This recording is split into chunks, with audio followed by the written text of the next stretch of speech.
Você quer oração? É? Qual que é o problema que você tem? Eu tô com cisto no meu seio. É? Você crê que Jesus vai arrancar? Creio. Crê mesmo? Creio. Coloca essa toalha aí. Cadê a pastora? A pastora sumiu. Eu dou ordem que esse nódulo desapareça agora. Pelo poder do nome de Jesus Cristo.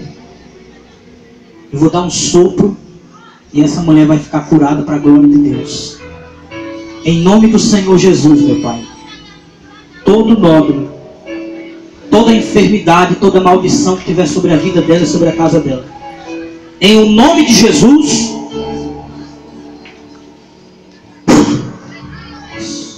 Respire fundo. Feche os olhos e respire fundo. Isso. Respire fundo.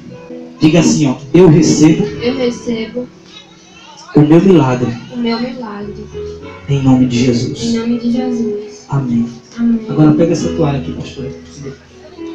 Que tamanho era o nódulo que você... Ele estava assim. É? Era. Toque aí. Ele doía, queimava. Então toque aí pra mim. Era aqui. Era, ué? Era. Quem não tá mais não?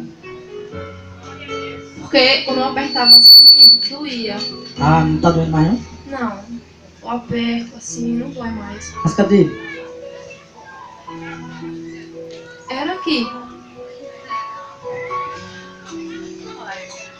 Cadê o nódulo? Não dói mais. Não tá sentindo não?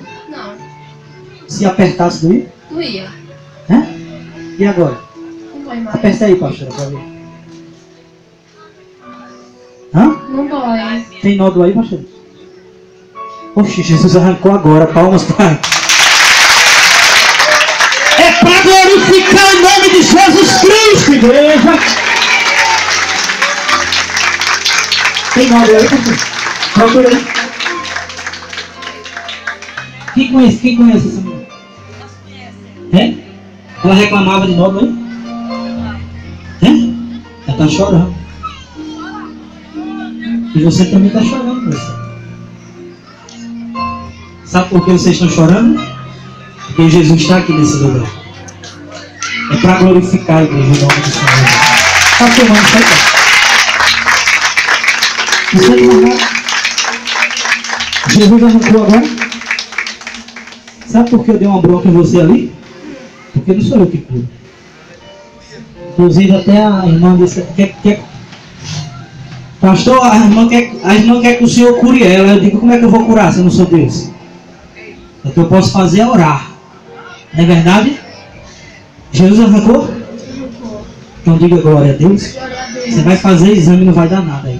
Tenho fé em Deus. Amém. Amém. Como é o seu nome? Verleide. Verleide? Amém. Glória a Deus. Palmas para o nosso Deus.